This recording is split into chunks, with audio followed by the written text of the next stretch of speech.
يا نبي السلام عليك، يا رسول سلام عليك، يا حبيب سلام عليك، صلوات الله عليك.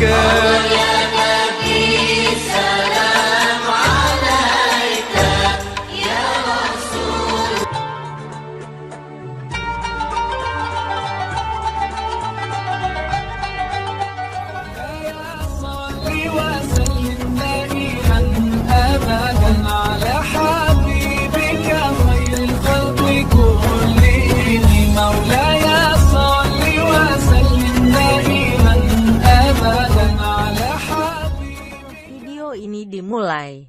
Pastikan kamu sudah mengklik tombol like, subscribe, lonceng, dan share ke teman-teman.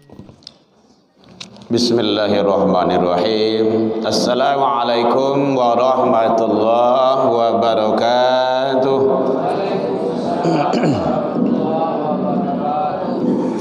Alhamdulillahilladzi ahyana ba'da ma amatana wa ilaihin nusyur. Asyhadu an la ilaha illallah wahdahu la syarikalah wa asyhadu anna Muhammadan abduhu wa rasuluh sallallahu alaihi wasallam la nabiyya ba'da amma ba'du. Hamdan wa syukran lillah. Seluruh puji dan syukur kembali kita ucapkan kehadirat Allah Subhanahu wa taala. Alhamdulillah, berkat limpahan rahmat dan karunia dari Allah Subhanahu wa taala, sampai pada subuh pagi ini kita masih diberikan oleh Allah umur panjang, alhamdulillah. Sehingga dengan kehidupan itu kita bisa hadir pada pagi hari ini. Mudah-mudahan kehadiran kita di masjid, di rumah ibadah, menjalankan ibadah dengan harapan semua ibadah yang kita lakukan semoga diterima di sisi Allah hendaknya. Salawat dan salam kepada Nabi besar Muhammad sallallahu alaihi wasallam. Allahumma shalli ala Muhammad wa ala ali Muhammad. Bapak Ibu pengurus Masjid Ikhlas yang sama kita hormati, Bapak Ibu tokoh masyarakat, tokoh agama, tokoh pendidikan, Bapak Ibu jamaah, imam-imam kita yang sama kita muliakan, hadirin kaum muslimin rahimakumullah. Mengisi waktu luang kita menjelang hari agak siang segete, menjelang katan sudah ada katan lontong cambadi, saudaralah, yang penting ada gitu. Mudah-mudahan duduk kita di masjid ini diberikan oleh Allah dengan balasan dan ganjaran yang berlipat ganda hendaknya. Karena umur yang dititipkan oleh Allah kepada kita akan dipertanggungjawabkan. Qala Rasulullah sallallahu alaihi wasallam, la tadhalu maqdama 'abdi yaumal qiyamah. Tidak akan bergerak telapak kaki seseorang hamba nanti di hari kiamat hatta yus'al, sebelum menyelesaikan beberapa persoalan hidup. Di antaranya adalah an umrihi, umur yang dititipkan oleh Allah. Jadi Bapak Ibu hadirin kaum muslimin, umur hawa itu bukan gratis di sisi Allah, tapi nanti ada imbalannya. Kama saja hawa pagunuan umur itu. Apa kau habis hari duduk saya di kedai tanpa ada diisi? Apakah umur kita itu dipergunakan untuk hobi-hobi yang tidak bermanfaat? Umur kita itu Bapak Ibu samujo batu es. Es batu atau batu es? Es batu. Batu es. Nombor itu. Nyo kan kareh tuh. Pas kaluan dari kulkas itu kan keras. Awak taruh di luar. Pakai tidak dipakai dia pasti habis. Ya Bu. Dimanfaatkan atau tidak dia pasti habis. Ya Bu. Lama ngantuk Ibu kok. Ingat itu, umur kita itu bagaikan es batu atau batu es, terserah mau apa namanya. Yang penting mau ndak mau, siap ndak siap, pakai ndak dipakai, dia pasti habis. Masanya akan habis. Maka manusia yang terbaik, dia memanfaatkan sebaik-baiknya. Itulah diolah orang-orang yang hebat itu, es batu itu diolahlah dengan beraneka ragam bentuk minuman. Agar apa? Menghasilkan yang terbaik. Sama umur kita, itu kan tamthil, perumpamaan. Jadi oleh sebab itu jangan kita sia-siakan.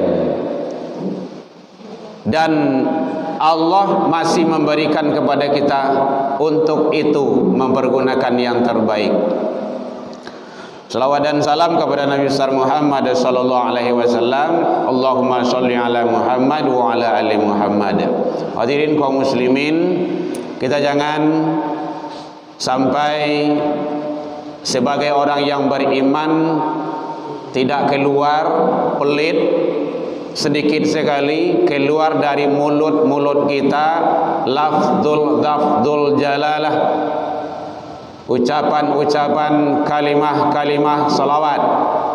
Karena nanti salah satu yang berhak, bahkan mungkin satu-satunya yang bisa memberikan syafaat kepada kita yang lebih hebat di hadapan Allah di akhirat kelak adalah Rasulullah sallallahu alaihi wasallam.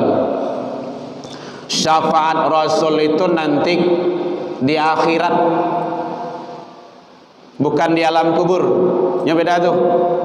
Nanti di akhirat setelah kehidupan berakhir. Kalau di alam kubur belum. Syafaat apa yang ada dalam kubur? Itulah diantaranya amal soleh. Amal soleh diantaranya adalah tilawatil Quran, doa anak yang soleh. Makanya jangan sia-siakan ibu, bapak hadirin, jangan diabaikan itu. Al-Quran yang awak baca itu, mau dia saja awak baca Al-Quran, Allah pasti nilai. Lambe, capek, tabata-bata ataupun indah. Nyo kadang-kadang kan banyak aduh malang malih-malih situ doh. Deh ambo ndak pandai baca Al-Quran, ambo lambe, ambo tabata-bata, biar ndak apa-apa.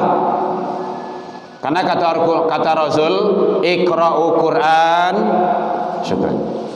Fa innahu ya'ti yaumal qiyamah, bacalah Al-Quran, nanti Al-Quran itu nanti bisa sebagai syafaat li ashabi, bagi si pembacanya. Semakin tabata-bata ibu membaca Al-Quran, semakin banyak pahalanya. Semakin lambe membaca Al-Quran, semakin banyak pahalanya. Karena coba ulang. Innal labara kali innya dah. Nyo tiap huruf dihitung. Tiap huruf. Bukan satu kata, satu kalimah saja. Innal ladina labarana ya dah. Dihitung tarui. Oh kalau meritu rancak tabat-tabat baca Al-Quran tu ustaz. Ndak lo doh. Semakin lancar semakin bagus. Nanti banyak yang akan target yang akan dicapai. Antu baca tu, ndak do ndak elok doh. Elok sadolah Jadi baca Al-Quran tu elok sadonyo. Bapak Ibu hadirin kaum muslimin rahimakumullah.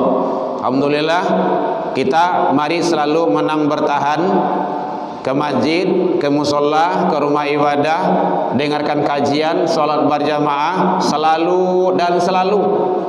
Jangan sampai diabaikan itu. Salat tidak lama, hanya semasa hidup. Kalau tidak duit tidak lah. Janganlah bercita-cita awak ko dapat awak ko so katui duit ko ndak bisa awak solat di depan jamaah, setidaknya di belakang imam. Paham bu? Kalau ndak bisa awak solat di depan jamaah, setidaknya di belakang imam. Jangan sampai awak solat di muka imam. Kalau di muka imam itu bu, lah mati itu mah. Itu ndak mau itu. Jadi kau dapat nanya, mari kita manfaatkan sebaik-baiknya. Hadirin kaum muslimin rahimakumullah. 15 menit lagi. Kini awak lah masuk di penghujung tahun. Karena periang lah ini di belakang. Penghujung tahun November, entar lagi Desember. Umat Islam hati-hati dan waspada. Para ulama, para guru, para ustadz kita, para buya selalu mengingatkan, dan memang itu tugas, bukan tugas, kewajiban. Perintah Allah melalui malaikat, melalui nabi dan rasul sampaikan kepada umat. Jadi agama itu adalah selalu mengingatkan, wa tawasau bil haq wa tawasau bis sabar. Sampaian dan banah tu dan sabar dalam menyampaikannya. Jangan putus asa. Dingin terus. Ustaz awak ko selalu mengingatkan kita, setidak kalau ada beliau siko 5 waktu sehari semalam dingin terus. Isya, subuh, zuhur, asar, maghrib, tarawih dingin, lain ndak ju. Boleh kalau ndak dingin. Makanya jangan bosan. Tugas kita, ustaz, pengurus, bapak ibu, tokoh masyarakat, tokoh agama mengingatkan, mengajak, memanggil, membawa kepada kebaikan. Ud'u ila sabil rabbika bil hikmah. Ajaklah, serulah, panggillah manusia itu ke jalan Tuhanmu. Tugas awak mengajak. Namuah ndak namuah jadi pikiran. Jangan stres lah ibu di situ. Ni ndak namuah aja doh baca doh kata. Itu ndak urusan awak tu doh. Tugas kita adalah mengajak, menyampaikan. Maka selalulah sampaikan kebenaran. Jadi apa yang penting bagi kita sebagai umat Islam, punya sikap, punya prinsip, punya rambu-rambu, punya aturan-aturan tertentu menurut aturan Allah dan Rasul. Di antaranya adalah jangan sampai awak terjebak ke dalam hal-hal sifatnya yang akan merusak masa depan kita, terutama di akhirat kelak. Baik menghadapi akhir tahun, baik menghadapi akhir zaman, situasi dan kondisi yang selalu menghantam, yang selalu bagaimana mereka itu, dia itu untuk menyesatkan, dia selalu untuk bagaimana menipiskan setidaknya nilai-nilai iman yang ada di dalam diri kita. Dan itu pasti, itu adalah ujian. Karena ujian, kalau seandainya mudah saja soalnya, itu kan lului segalanya. Tetapi ada tingkatan-tingkatan soal itu. Ada yang mudah, di atas mudah, mungkin sedang, nanti ada di atas itu sulit, mungkin bisa saja adalah super sulit. Bagaimana kita melalui? Inilah gunanya kita selalu belajar semasa kita hidup di dunia ini. Untuk apa? Untuk menghadapi soal-soal yang akan datang. Hasibun nas ayusraku ayyaqulu amanna. Manusia itu, kata Allah, ndak akan aku biarkan mengatakan amanna. Dia mengucapkan, oh kami telah beriman. Wahum la yuftanun, sebelum diuji. Jadi ujian itu penting. Bagi siapa? Bagi kita dalam pandangan Allah. Tanda naik. Walaqad fatanna alladziina min qablihim, dan kami juga telah menguji-uji manusia-manusia, orang-orang sebelum mereka. Fala ya'lamallahu alladziina shadaqu. Apa tujuannya? Allah ingin tahu mana orang-orang yang sidik, yang benar dengan imannya. Fala ya'manal kadzibin. Aku juga ingin tahu, kata Allah, mana orang-orang yang pendusta dengan imannya. Jadi ujian itu penting. Maka oleh sebab itu harus selektif kita sebagai umat Islam. Di antaranya adalah jangan coba-coba kita mengikuti orang-orang yang luar dari Islam, dari segi apa saja. Dari segi pakaian, ibu-ibu sudah diatur di dalam Al-Quran. Siapa yang atur? Allah. Jangan di luar daripada itu. Al-Ahzab 59, An-Nur 31. Itu landasannya.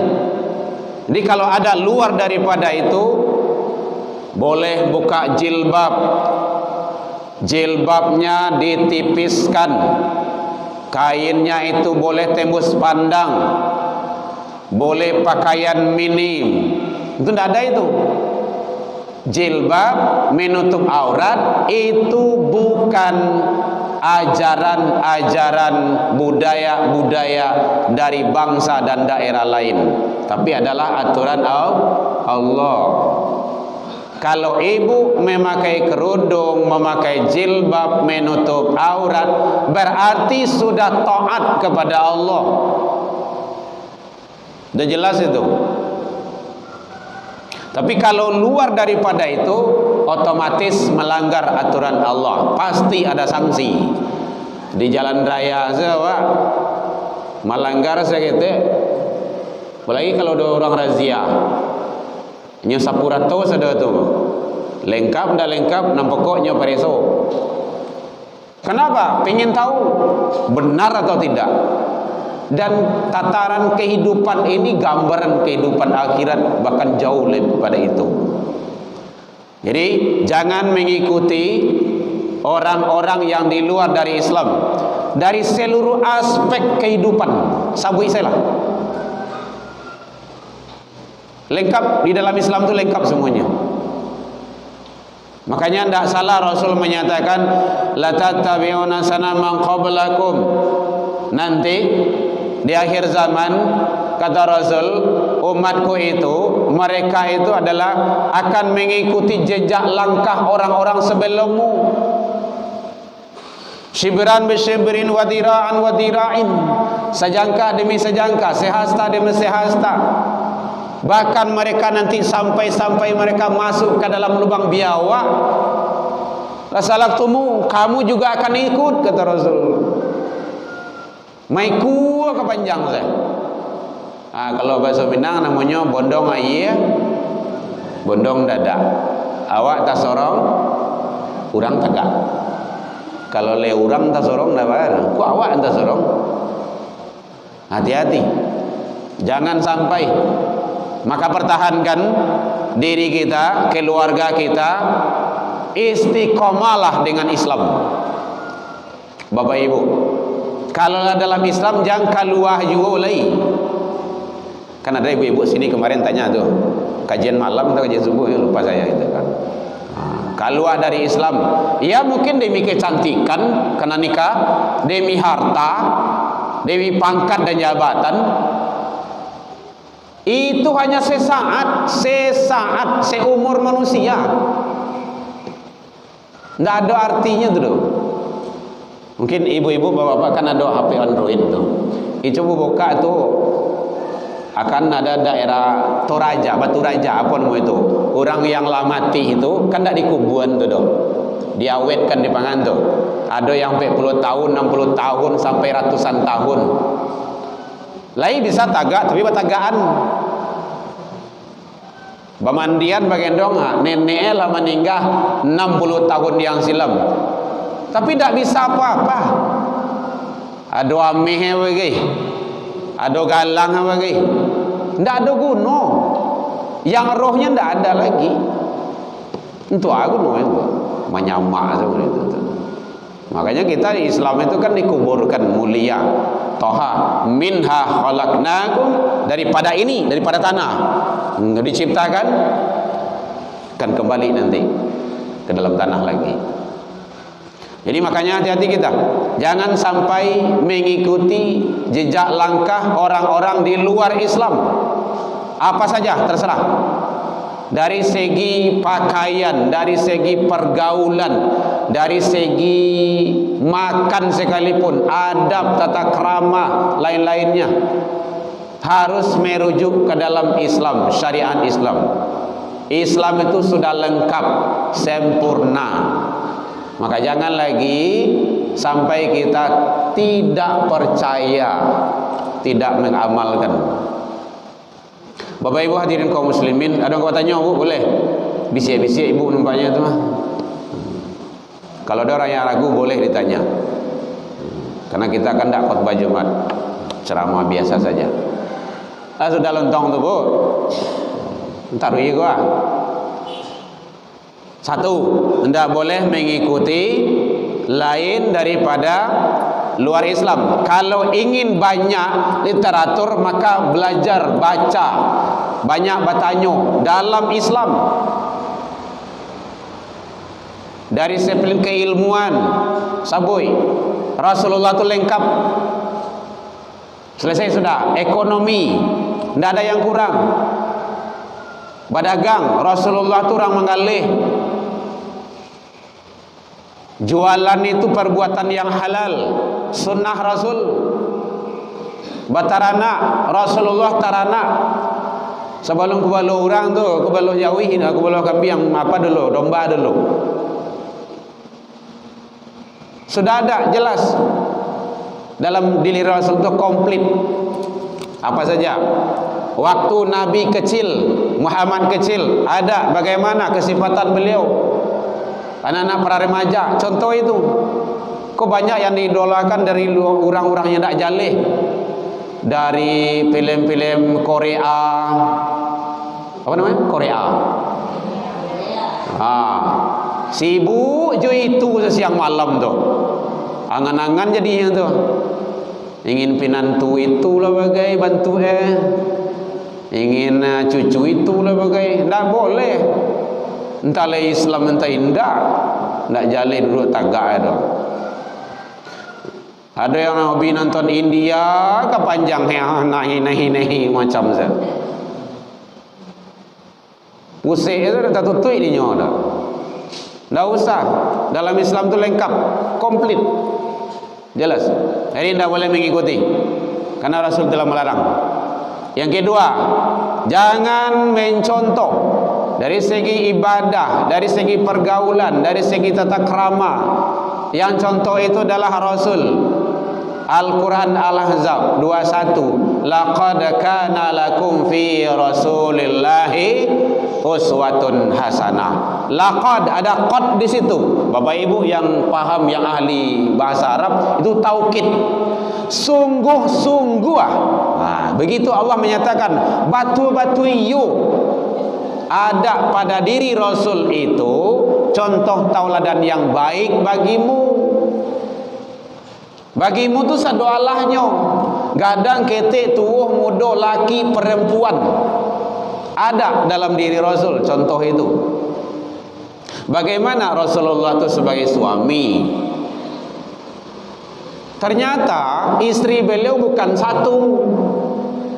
Barabu yang ibu tahu. Sabaleh kata bapak di siko. Dua balik ke ciapak siko. Barabu? Sabaleh. Coba 3 balik. Silakan buka dalam kitab Purnama Para Madinah. Istri Rasul itu 15. Maka di sanalah orang Yahudi, orang-orang Orientalis bermain. Oh, Muhammad itu mata keranjang katanya. Suka wanita, main wanita. Enggak. Pertanyaan, kapan Rasul Nabi Muhammad itu poligami? Setelah istri pertama itu, istri tua, wafat. Kok kaba bini mati bini awak dulu. Baru bini, kok bini ado jo kadang jo itu saya ndak bina bini lo cik lai. Dan cik itu tangga-tangga Sarawak dua.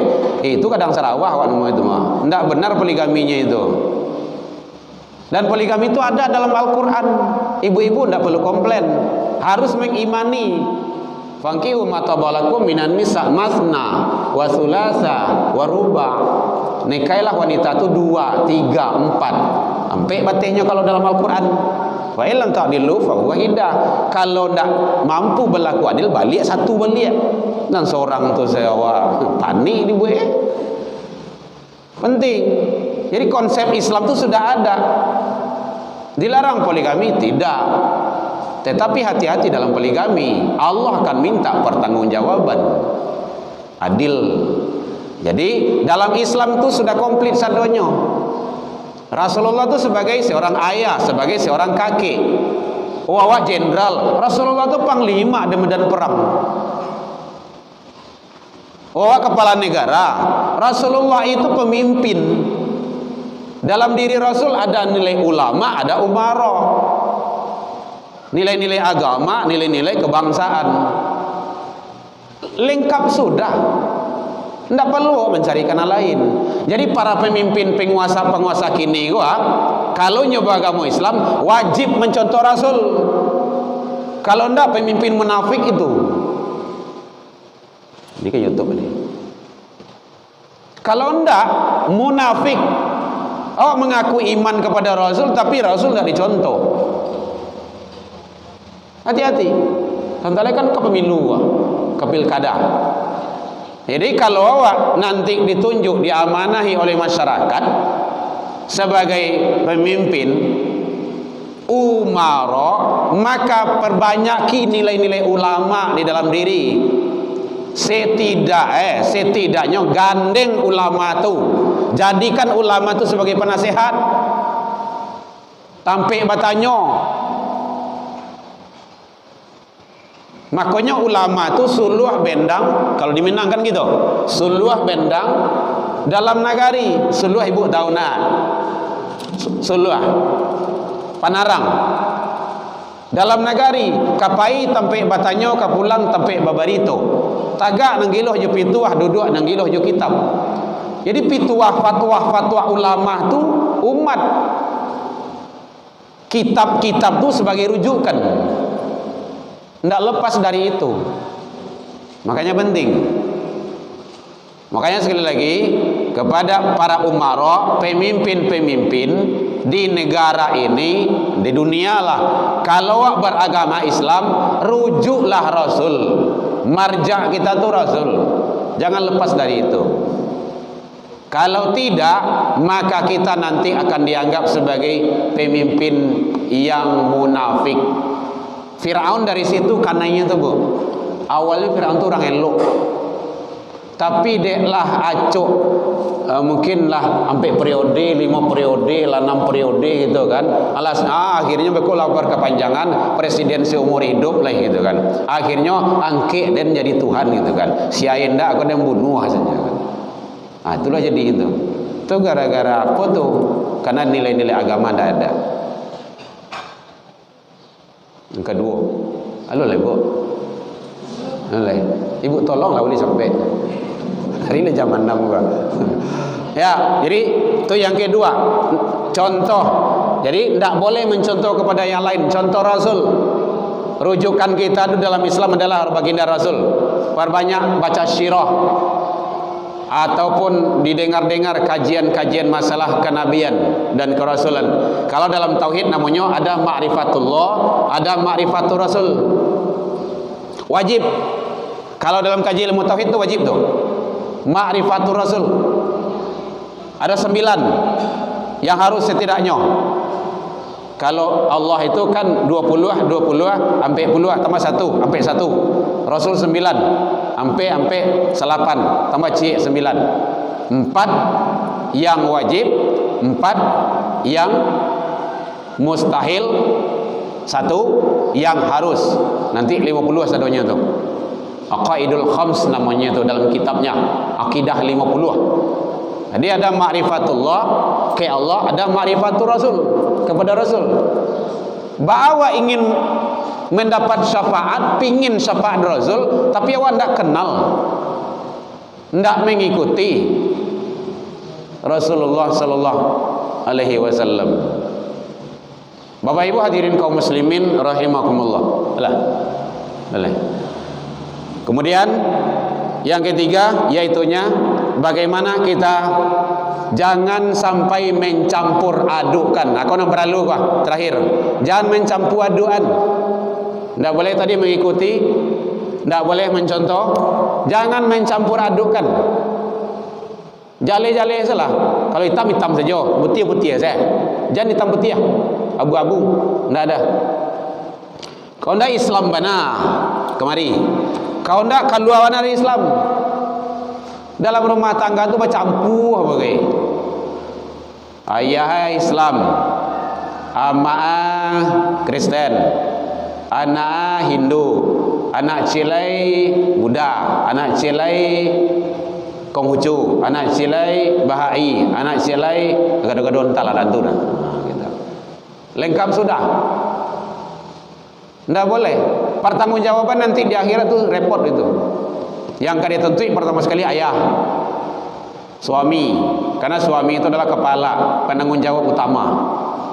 Jadi barik bapak ibu, ibu-ibu sekalian, bu, lihat aja lah bu, lalah, tugas suami itu barik bu. Ibu masuk sarugo, masuk neraka, tu di suami itu. Hati-hati itu, bakar ikan yang ibu kau. Kalau ibu pingin masuk sarugo, ada kuncinya bagi suami. Pingin neraka, ada juga kuncinya bagi suami. Tapi kalau suami masuk neraka, ibu belum tentu. Kalau tidak pantas, tidak ada masalah ibu, udah ibu ke sana. Suami aja yang ke neraka. Nyo sembayang indah, mencakik botol karajo setiap hari, nyo ndak ada nanelok sialah itu. Suaminya, istri orang baik, bisa saja. Tapi ternyata ibu-ibu beda. Nah, maka oleh sebab itu, semasa suami kita masih ada bersama kita, maka berbaik-baiklah bersama suami kita. Mintalah redha-Nya selalu. Nah, di antara sebelum lalu tu. Sebelum lalu tu tanya lu, udahlah redha dah. Kau mati kau lah isinya. Ndak itulah jawaban dah. Salam dulu, cium kening suami kita atau istri itu. Suami cium kening istri kita dulu. Kan yang istri awak, bini awak, ndak bini kawan doh. Bini awak tu ke dia halal. Ndak ada yang menghalangi. Sebelum pergi karajo tu salim dulu bu. Kalau ibu-ibu di rumah sebelum pergi karajo suami awak salim dulu. Belum tentu nanti beliau pulang. Bisa saja mungkin ke rumah sakit langsung ke kuburan, bisa saja mungkin ke rumah bini lain. Enggak pulang-pulang. Itu Bang Toib ya, Bang Toib enggak pulang-pulang. Baik, Bapak Ibu hadirin kaum muslimin, tolong sekali lagi diri kita kontrol, keluarga kita kontrol, jangan sampai istiqomahlah kita selalu di dalam Islam. Jangan sampai mengambil pola-pola di luar Islam itu sendiri. Kita sudah tepat. Sudah tepat. Kalau lah tepat tu, jangan sampai kita mengambil keluar daripada Islam itu sendiri. Dari segi apa saja, tidak boleh. Pergaulan, apalagi tontonan-tontonan sekarang, TikTok banyak sekarang, media-media sosial itu yang akan merusakkan kita. Baik, Bapak Ibu hadirin kaum muslimin, alfa minkum. Ila liqa fastabiqul khairat. Mudah-mudahan Allah selalu membimbing kita kepada jalan yang diridhoinya. Wabillahi taufik wal hidayah. Wassalamualaikum warahmatullahi wabarakatuh. Ya Nabi salam alaika ya Rasul